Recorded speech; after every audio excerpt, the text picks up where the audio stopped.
स्वागत है NF news पर। मैं हूं आपके साथ रोहित। जापान की पीएम भारत दौरे पर आई और ऐसे में प्रधानमंत्री नरेंद्र मोदी से मुलाकात हुई।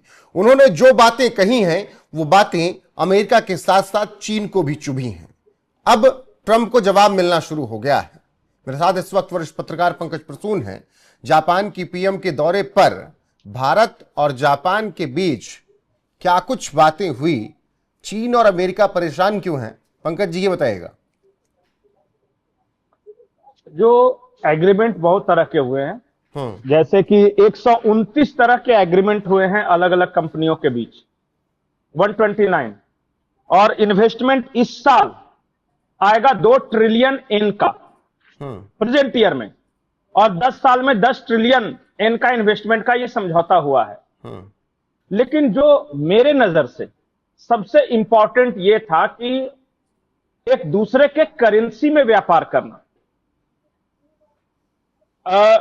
जब चाइना के साथ भारत कुछ करता है तो यूरोपियन मीडिया या अमेरिकन मीडिया कहते हैं कि चाइना तो हमारा एडवर्सरी है, वो लोग डी डॉलराइजेशन की तरफ जा रहे हैं, ब्रिक्स वाले कंट्री, तो अमेरिका खिलाफत करता है उसकी। जब हम रशिया के साथ रूबल में या रुपया में आपस में व्यापार करते हैं तो फिर से वही अमेरिका यही कहता है कि रशिया हमारा एडवर्सरी है और डी डॉलराइजेशन की तरफ आगे बढ़ रहा है। ये जापान तो एडवर्सरी नहीं है ना अमेरिका का। जापान क्यों डी डॉलराइजेशन की तरफ जा रहा है? अगर येन और रुपये में व्यापार हो रहा है और डॉलर में नहीं हो रहा है तो इस बात को लेकर चिंतित होना चाहिए ट्रंप को कि ब्रिक्स कंट्री छोड़ दीजिए, जो देश दूसरे पाले में है अगर वो डॉलर को छोड़े तो छोड़ दीजिए। जापान जैसा देश जो कि हमारे पाले में ही है, वो डॉलर में, अमेरिकी डॉलर में व्यापार क्यों नहीं कर रहा है भाई? और ये एग्रीमेंट मैं सबसे महत्वपूर्ण मानता हूं। लेकिन जापान ने ऐसा फैसला लिया क्यों पंकज जी कि उसे डॉलर में व्यापार नहीं करना है? देखिए, ये मुझे ऐसा लगता है, व्यक्तिगत रूप से मेरा मानना है, क्योंकि अंदर की क्या बात है मुझे नहीं पता, कि भारत अमेरिका के पाले में नहीं है। भारत सिर्फ स्ट्रेटेजिक पार्टनर है अमेरिका का, वो फायदे के हिसाब से अपना फ्लिप फ्लॉप करते रहता है। जापान पूरी तरह अमेरिका के पाले में है और चाइना को काउंटर करने के लिए जापान और भारत का इस्तेमाल करता रहता है अमेरिका, जिसमें जापान तो बिल्कुल इस्तेमाल होता है, भारत तो फिर भी अपना स्टैंड रखे हुए है। अगर जापान जैसा देश अमेरिकी डॉलर से इतर किसी दूसरी करेंसी में किसी देश के साथ व्यापार करने पर राजी हो जाता है तो यह बहुत बहुत बहुत बड़ा झटका है डोनाल्ड ट्रंप के लिए। अब देखिए इस पर रिएक्शन आएगा। मुझे ऐसा लगता है कि जापान के पास अभी क्या है, जापान के पास एक एजेड डेमोग्राफी है, जिनकी उम्र बहुत ज्यादा होगी, मतलब बुढ़ाते हुए लोग हैं वहां पे। वहां बुजुर्गों की संख्या ज्यादा है, काम करने वाले हाथों की कम है। दूसरी बात, जापान के पास कटिंग एज टेक्नोलॉजी है लेकिन मार्केट नहीं है। वो बना तो लेंगे, होंडा वो बना लेंगे, सुजुकी, लेकिन बेचेंगे कहां? क्योंकि वहां तो कंजम्पशन कम है। जापान की मजबूरी है भारत, और एक दूसरे को कॉम्प्लीमेंट कर रहे हैं। और क्या भारत के पास काम करने वाले हाथ हैं, तो क्या यही भारत के पास 140 जी हाँ बिल्कुल पंकज, 140 करोड़ लोग हैं, लेकिन क्या जापान की यही मजबूरी की वजह से वो ट्रंप को तो साथ साथ अमेरिका को जो जवाब दे रहा है डॉलर में नहीं व्यापार करना है, चीन को भी उसने अपना रुख साफ कर दिया है और चीन विदेश नीति से चिढ़ा हुआ है जापान की नई प्रधानमंत्री से। ताइवान के सपोर्टर जापान सब जानते हैं। तो क्या चीन भी परेशान होगा इन सब रणनीतियों से और जो चीजें साइन हुई हैं उनकी वजह से? चीन आखिरी बार कोई युद्ध कब हारा था पता है? 1905 में। किससे हारा था? जापान से। साइनो जापान वार है वो। उसके बाद चीन किसी से लड़ा ही नहीं, मैंने डायरेक्ट कभी युद्ध नहीं लड़ा वो। अब चाइना के 4 एडवर्सरी हैं, 4 दुश्मन जो आसपास देशों में हैं। वैसे तो बहुत सारे हैं साउथ चाइना सी में, लेकिन मैं जो ताकतवर विरोधी मानता हूं, एक है जापान, दूसरा है वियतनाम, तीसरा है ताइवान, और चौथा एडवर्सरी है मंगोलिया। चारों के अपना अपना स्ट्रेंथ और वीकनेस है। इत्तेफाक यह है कि भारत चारों के साथ उनके स्ट्रेंथ पे काम कर रहा है। जैसे ताइवान से हमें सेमीकंडक्टर चाहिए, नैनो चिप चाहिए, ये सब उसके साथ हम काम कर रहे हैं उस क्षेत्र में।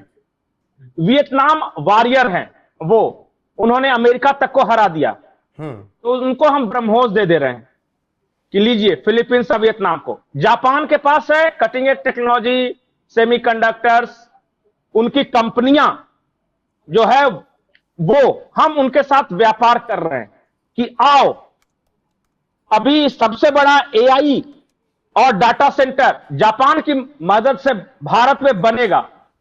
अगले साल 2027 में भारत में पहला बुलेट ट्रेन शुरू हो जाएगा, मुंबई अहमदाबाद, अगले साल शुरू होने वाला है, 1.5 साल का वक्त बताया है, उसमें शुरू हो जाएगा। तो ये उसकी स्ट्रेंथ है। तो क्या मंगोलिया में क्या है? जी जी, बात पूरी कीजिएगा। मंगोलिया, मंगोलिया में हमेशा से जब भी चाइना में कोई क्रूर शासक हुआ है और मजबूत शासक हुआ है, तो सबसे ज्यादा भुगतना पड़ा है मंगोलिया को। आपने देखा होगा कि उसका स्ट्रेटेजिक लोकेशन बहुत अच्छा है। भारत वहां पे अपना ये करे मिलिट्री बेस बना रहा है, और 2 बार प्रधानमंत्री जा चुके हैं, घोड़ा भी एक बार लाए थे वहां से गिफ्ट में। तो एक वक्त ऐसा था कि हमें स्ट्रिंग ऑफ पर्ल्स के जरिए चाइना घेर रहा था, पोर्ट के जरिए। वो बांग्लादेश में पोर्ट बना रहा था, श्रीलंका में पोर्ट बना रहा था, मालदीव में बना रहा था, ग्वादर बना रहा था, पाकिस्तान में। हमने कहा किसी पोर्ट से काम नहीं चलेगा बाबू, हम हर मामले में घेरेंगे। तो हमने उसके चारों तरफ के देशों को उनके स्ट्रेंथ के अनुसार देना शुरू किया सप्लाई, और फिर उससे म्यूचुअल फायदा भी है। इसे कहते हैं बैलेंस ऑफ पावर। बिल्कुल। और जब चाइना सबसे ज्यादा चाइना का इन्वॉल्वमेंट चीन श्रीलंका में हुआ, तो भारत ने सुई से लेकर हर एक चीज उनकी मदद पहुंचाई। जब ये हाल अफगानिस्तान में हुआ, तो वहां भी हमने मदद पहुंचाई। तो कुल मिलाकर हमने अपने आसपास के देशों को अपने हिसाब से साधा है। बांग्लादेश भले ही कितना कट्टर हो चुका हो, लेकिन जो उसको जरूरत रही हमने दी। अभी भी इस मौके पर भी हमने दिया, जब दुनिया में एलपीजी का संकट था उस वक्त भी। तो भारत अपनी स्ट्रेटजी, अपनी विदेश नीति अपने हिसाब से तय कर रहा है।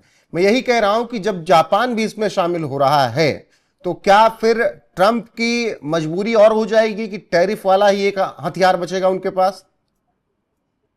नहीं, डोनाल्ड ट्रंप इस वक्त बड़े संकटों में घिरे हुए हैं। जो क्वाड बनाया था ना उन्होंने, अभी अगले महीने मोदी जी ऑस्ट्रेलिया जा रहे हैं और न्यूजीलैंड की यात्रा, दोनों यात्रा एक साथ करेंगे। अब देखिए क्वाड के बाकी जो मेंबर हैं, इंडिया, जापान और ऑस्ट्रेलिया, तीनों आपस में बातचीत करने लगे।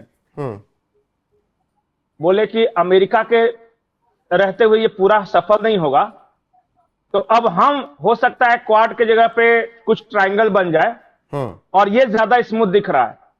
डोनाल्ड ट्रंप की विदेश नीति के आलोचक ये कहते हैं कि जो अमेरिका ने इतने वर्षों में पाया था, डोनाल्ड ट्रंप ने अपने पर्सनल ईगो और पर्सनल जीत के कारण उसे गंवा दिया। डोनाल्ड ट्रंप का दोस्त कौन बन रहा है? बढ़िया देश में बताइए कोई बन रहा है? पाकिस्तान बन रहा है घटिया देश में। बढ़िया वालों ने अपनी अपनी अलग पार्टी ज्वाइन कर ली है। बिल्कुल। और नेतन्याहू का एक स्टेटमेंट है कि दुनिया का कितना भी बड़ा पागल हो, उसको ऑप्शन दीजिए कि भारत को चुनेगा या पाकिस्तान को। कितना ही बड़ा पागल हो, भारत को ही चुनेगा। पाकिस्तान को ऑप्शन मिलेगा तब भी वो भारत, पाकिस्तान को ऑप्शन मिलेगा कि उसको पाकिस्तान चुनना है भारत, तो वो भारत चुन लेगा, वो भी भारत चुनेगा। पाकिस्तानी भी इंडिया चुनेंगे। डोनाल्ड ट्रंप एकमात्र ऐसा दुनिया का पागल है जिसने भारत को ठुकराकर पाकिस्तान चुना है, और जिसने रशिया को ठुकराकर यूक्रेन चुना है, और जिसने चाइना को ठुकराकर नॉर्थ कोरिया चुना है। नॉर्थ कोरिया गए थे पिछली बार। ठीक है, फिलहाल एक नई तस्वीर दुनिया के मैप पर उभरने वाली है, और डॉलर को बर्बाद करने की तैयारी है, और यही सबसे बड़ा डर ट्रंप का है। तमाम उन्होंने हथकंडे अपना लिए, लेकिन क्या वही हथकंडे आगे भी चलेंगे, देखना होगा। फिलहाल बने रहिए हमारे साथ लगातार। इस वीडियो में बस इतना ही। नमस्कार।